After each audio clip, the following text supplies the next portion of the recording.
Bonjour, c'est Cryptoly, j'espère que vous allez bien en ce samedi 19 août 2023, que vous êtes remis de vos émotions d'hier, de cette chute que l'on a eue. Justement, c'est le sujet de cette vidéo, on va revenir sur le BTC, on va revenir vraiment dans la technique pure pourquoi on a eu cette chute, ce que l'on peut attendre, et ça commence tout de suite.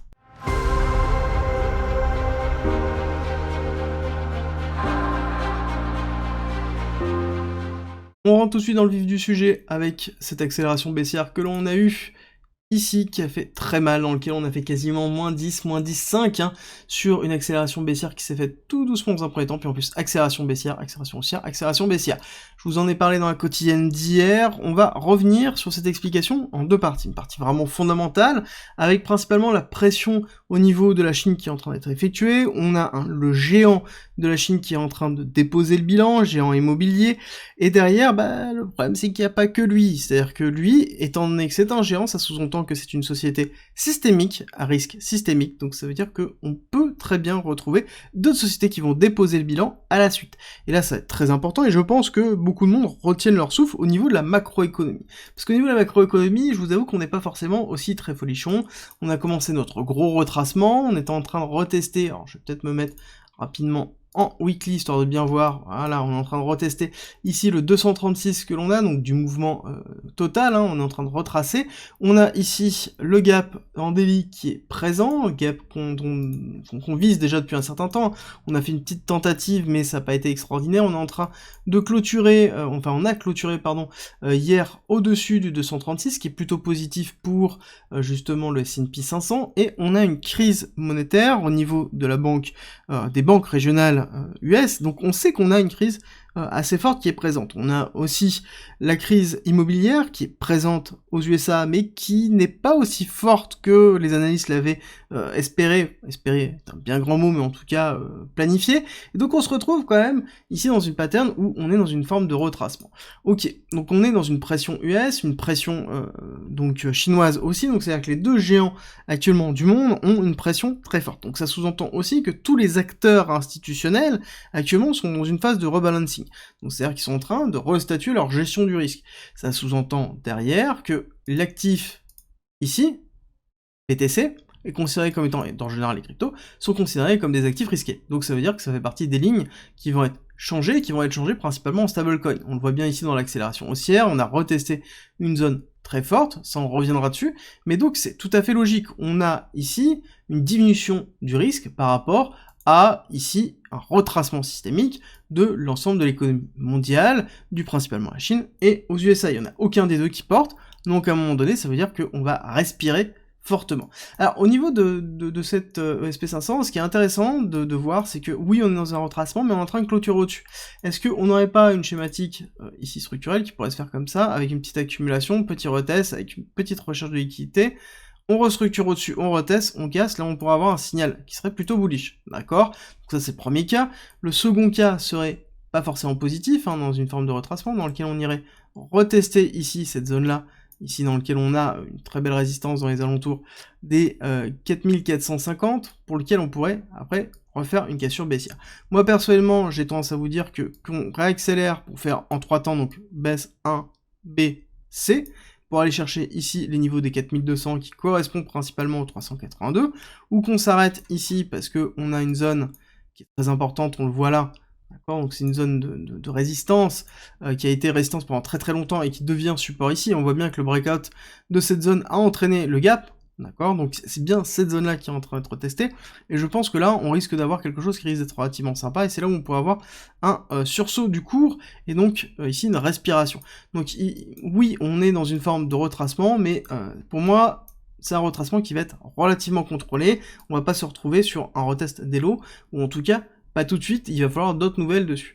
À côté macro, on se retrouve avec un DXY qui est en train de pousser, d'accord, qui est en train de se diriger tout doucement vers les 105, donc chose qu'on a déjà établie, dans lequel on a cette zone de support qui s'est transformée en zone de résistance une fois, deux fois, trois fois, dans lequel on a une partie d'appel de prix, on est en train de casser les highs ici, donc qui étaient des highs non protégés, dans lequel on est en train d'aller chercher potentiellement les 105.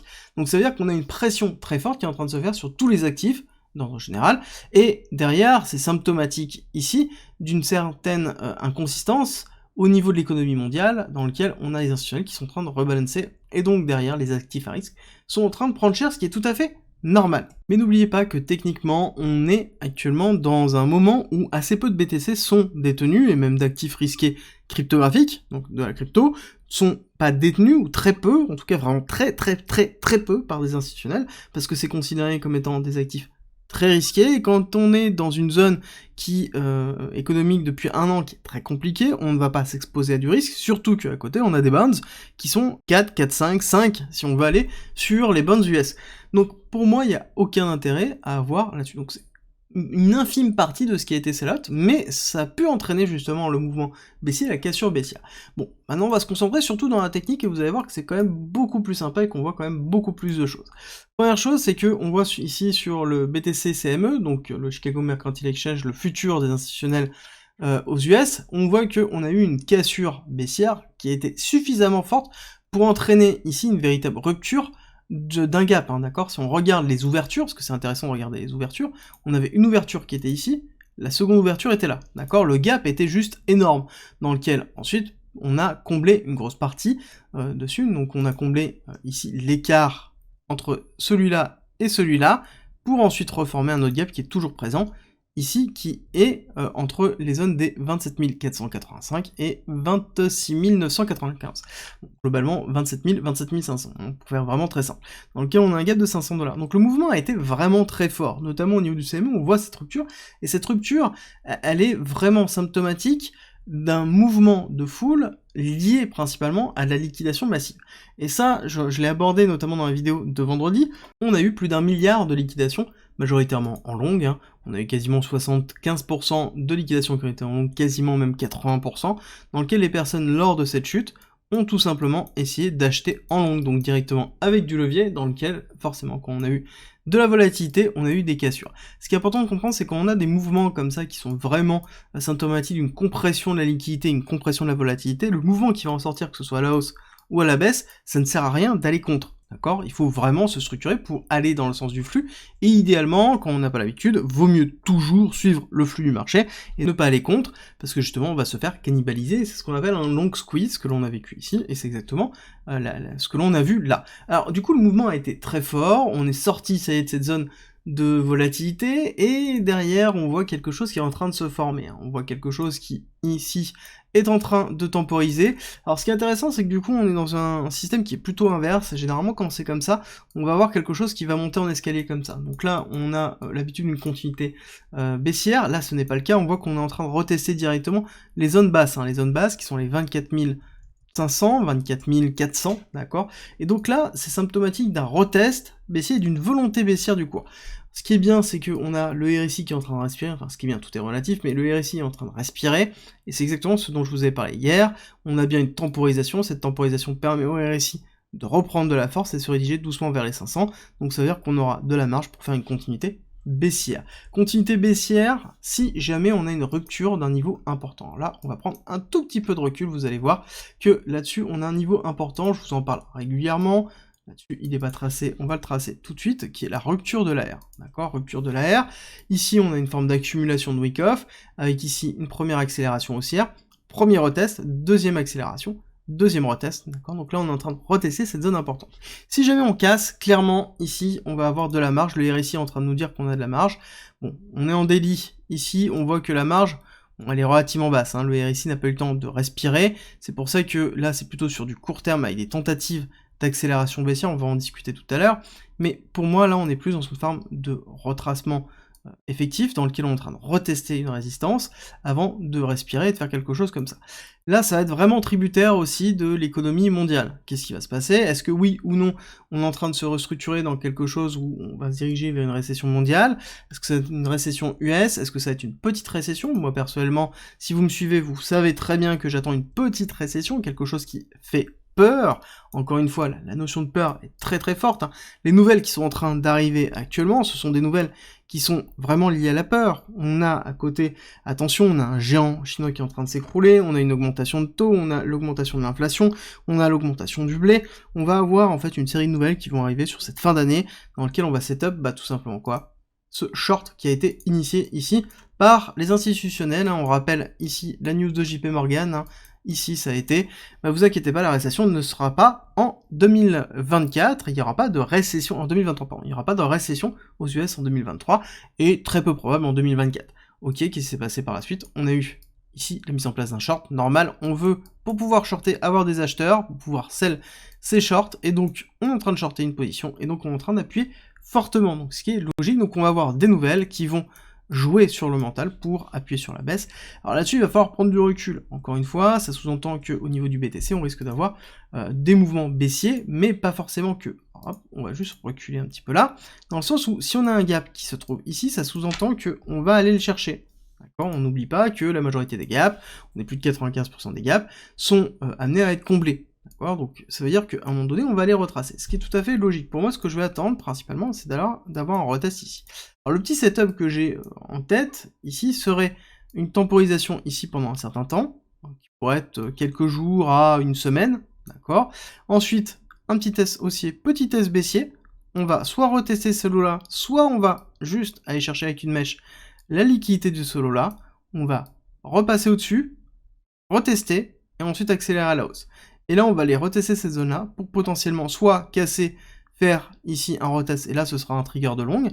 Si par contre, ici, on se fait rejeter, on fait un petit retest et on casse, là, on aura une continuité baissière A, B, C, pour derrière aller chercher potentiellement la reload zone, et donc on va casser 25 200, et là, ça veut dire qu'on ira chercher un petit peu plus bas, 22 000, 20 000, donc qui serait notre target de reload sur du long terme, sur globalement la fin de ce momentum-là. Mais bon, on va prendre juste aussi un autre indicateur, qui est ce transfert en liquidité, d'accord, qui est la totalité des stablecoins divisé par la totalité des cryptos, qui me permet d'avoir la part des stablecoins, donc la part de la liquidité sur l'ensemble du marché crypto, et on voit que on est en train de retester cette zone de résistance très forte. On a un petit peu de marge pour aller chercher ici la deuxième zone de résistance qui serait les 0,12, donc on pourrait avoir encore ici le signe d'une dernière jambe baissière, d'accord, cet espace-là, c'est une jambe baissière encore, avant de pouvoir toucher justement cette résistance et être rejeté, d'accord, qui est un peu la représentation de ce que l'on a eu là. Donc pour moi, on serait un peu dans cette dynamique-là, accélération baissière, retest, accélération baissière, retest. Et là, ça vous ressemble à quoi? Bah globalement, une forme de range. Et c'est un petit peu la représentation de ce que j'ai actuellement, et c'est pour ça qu'il faut prendre du recul, respirer, ce n'est pas parce qu'on va descendre maintenant potentiellement que c'est un risque, que c'est dangereux. On va juste prendre celui-là, parce que ça va être sympa de prendre un petit peu de recul, vous allez voir, et quelque chose qui est relativement vite pour bien voir les différentes choses. Première chose, moi ce que je vais vous inviter à faire, c'est de tracer, encore une fois, cette zone-là, qui est en même temps très intéressante, hein, parce qu'on a bien eu l'arrêt ici de Terra Luna, l'accélération qui assure de Celsius, qui nous donne en fait cette première résistance, qui devient du coup sous-entendu support, hein, support ici, résistance ici, support ici, support là pour l'instant, même si on l'a pas encore touché, mais c'est ce que on peut espérer sur ce momentum-là. Ok, qu'est-ce qu'on a d'autre? On peut considérer qu'on a ces lots-là, d'accord, on va remonter un petit peu, mais globalement on a ces lots-là, donc il y a une première forme de range. On pourrait même considérer qu'on a une deuxième forme de range avec vraiment les lots qui ont été laissés par FTX, d'accord, donc on pourrait même considérer qu'on a ce bas de range ici. Et qu'est-ce qu'on a ici? Bah on a, hop, là, une deuxième zone de range. Ok, donc ça veut dire que là on est en train de basculer de range en range. Donc là on a eu ici la mise en place d'une range de consolidation, donc propice à une forme d'accumulation, ici, dans lequel on a eu une extension très forte avec la prise de liquidité ici dans cette zone-là, dans lequel on a créé un deuxième range en bas avec un très peu de volatilité durant décembre, novembre-décembre, avant d'avoir une réintégration dans le range en haut. On voit bien qu'on était chercher le haut du range, on a respiré suite à ça, et ensuite on a une deuxième accélération avec la rupture du range pour créer un nouveau top, qu'on est allé retester le haut du range précédent, et ensuite on était en train d'aller retester cette partie-là. Donc ça sous-entend que là, on est toujours dans des processus d'accumulation en range. C'est un processus de neutralité. Si on considère ça comme étant un grand range, nous sommes dans un range structurel entre 15 000 et 35 000. N'oubliez pas ce que je vous avais dit. 15 000, 35 000, 25 000, 35 000, qui sont pour moi les deux ranges dans lesquels le cours va évoluer jusqu'à l'arrivée du halving, voire même quelques mois après le halving, dans lequel on va avoir tout un ensemble de nouvelles qui vont être là pour faire fluctuer le prix sur la macro en général, et donc derrière avoir un impact au niveau de la crypto. Donc ça explique un petit peu plus déjà où on se trouve ici. On se trouve dans une forme de bad range. Donc là, on a deux possibilités. C'est exactement ce que j'ai expliqué tout à l'heure. Soit on va faire une petite incorporation, on va retester et on va aller rechercher le top du range, soit on va casser, réincorporation, retest, cassure baissière. Et donc à ce moment-là, ça veut dire qu'on va aller chercher potentiellement les 18 000, ici, pour aller chercher un petit peu plus bas. Donc là, on a vraiment cette représentation d'une structuration habituelle de range. Donc c'est pour ça que je vous dis qu'il faut prendre du recul. Quand on voit ça, on comprend très bien ce qui est en train de se passer, on comprend l'historique, et justement, c'est pas une notion de dire on va à 10 000. Non, c'est pas parce que ici, on a eu des rejets sur cette zone de résistance qui a été support pendant assez longtemps, on voit bien en fait entre les deux, c'est la zone dans laquelle on a travaillé de nombreuses fois, qui nous a servi de support, qu'on a cassé avec Celsius, et globalement on a fait première résistance, deuxième résistance. C'est pas parce qu'on est là que potentiellement on va casser baissier. On n'est pas dans une tendance qui est baissière, la tendance baissière elle est bien présente ici, on le voit bien avec une temporisation qui est relativement faible. Ici, on n'a plus cette temporisation, on a eu beaucoup trop de long, donc là on est dans une forme de range, donc une neutralité, donc ça veut dire que le flux est terminé, on rentre dans une phase de neutralité, et ensuite on déclare un nouveau flux, qui est généralement dans le sens inverse, d'accord? Donc on est toujours dans cette zone de neutralité, on est toujours dans une zone de respiration, contrairement à ce qu'on dit souvent, le bull run n'est pas encore là, on est dans une zone de respiration, d'accumulation, on est dans préparation du bull run, mais le bull run n'est pas là, on est juste dans cette phase de respiration. Encore une fois, je le répète parce que c'est très important. Beaucoup de personnes, et notamment en commentaire, quand je dis ça, me disent mais non, on est en phase de bull run. Je veux dire, durant toute cette zone-là, j'ai pas arrêté de vous avertir en disant attention, voilà, on est en train de se diriger dans ces zones ici de retracement. Première, deuxième, on voit une très belle divergence qui était en cours, hein, on la voit très très bien ici au niveau du RSI, alors je la trace très mal, mais on la voit. Donc on avait ces signaux qui étaient présents. Mais c'est normal en même temps, nous sommes toujours dans cette phase d'accumulation. Et dans cette phase d'accumulation, ici, on pourrait très bien avoir, comme je vous ai dit, un petit retest ici, pour ensuite faire le mouvement baissier, donc A, B, C, qui sera à peu près logique, dans lequel on pourrait avoir une tentative de réintégration qui pourrait être plus courte, hein, d'accord, on pourrait s'arrêter ici, tentative de réintégration, cassure haussière, hop, on piège, et on fait un... Voilà, globalement, on a plusieurs setups qui peuvent se faire, bon, on va pas tous les aborder aujourd'hui, mais en l'occurrence, on est plutôt dans une pattern qui est plutôt normal. Alors, si on retourne, cette fois-ci, dans quelque chose qui est beaucoup plus court terme, d'accord, vraiment court-termiste, dans lequel, hop, je vais essayer de retirer tout ça, on va se mettre en 4 heures, ça peut être pas mal. En 4 heures, ça va être sympa, parce qu'on va voir aussi autre chose.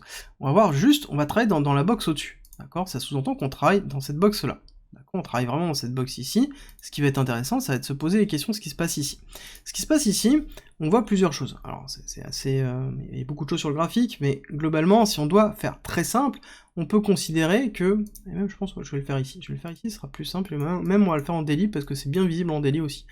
Donc là, on voit deux choses. On voit que, on a une zone de ranging qui s'est mis en place ici, entre la rupture de la R, donc 25 500 et 31 000, 32 000, d'accord? Donc il y a la zone de ranging dans laquelle on est en train de travailler.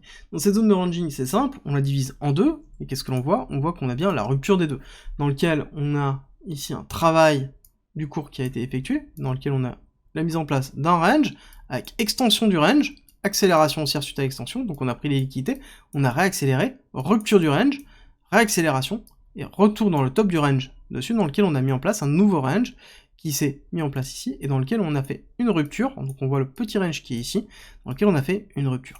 Encore une fois, on n'est pas dans une dynamique de flux actuellement, on est plutôt dans une dynamique de structuration, dans un range, le range est plutôt macro, et on a un flux qui est plutôt haussier actuellement, mais qui évolue dans ce range-là, dans lequel il faut considérer justement les passages de range en range. Ça sous-entend qu'on est retourné dans la partie basse de range, donc il serait tout à fait logique d'aller retester la partie haute de ce range-là, avant de pouvoir potentiellement retester la partie basse, pouvoir structurer, casser, soit restructurer, faire un piège, restructurer, et aller chercher encore une fois celui-là, ou potentiellement celui-là.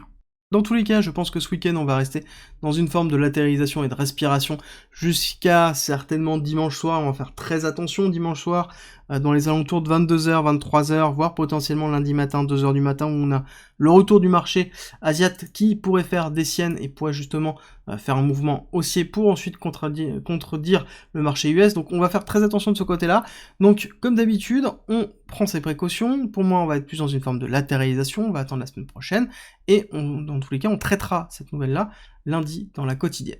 J'espère que cette vidéo mise au point, qui est plutôt technique, vous a plu. Si c'est le cas, n'hésitez pas à me le dire en commentaire et avec un petit like, ça me soutient, ça me fait toujours très plaisir. Si vous aimez mon contenu, n'oubliez pas d'en parler autour de vous, ça soutient aussi énormément la chaîne. Et on se retrouve demain pour une vidéo un petit peu plus particulière avec ma vision vraiment long terme sur cette cassure baissière au niveau du bull run, et je vais vous expliquer comme quoi actuellement on va avoir peut-être une opportunité qui est très rare par rapport à ce qu'on a pu déjà voir au niveau du bull run et qu'il va falloir justement se préparer à la saisir. Ça va être vraiment très important, et ça c'est demain 8h30.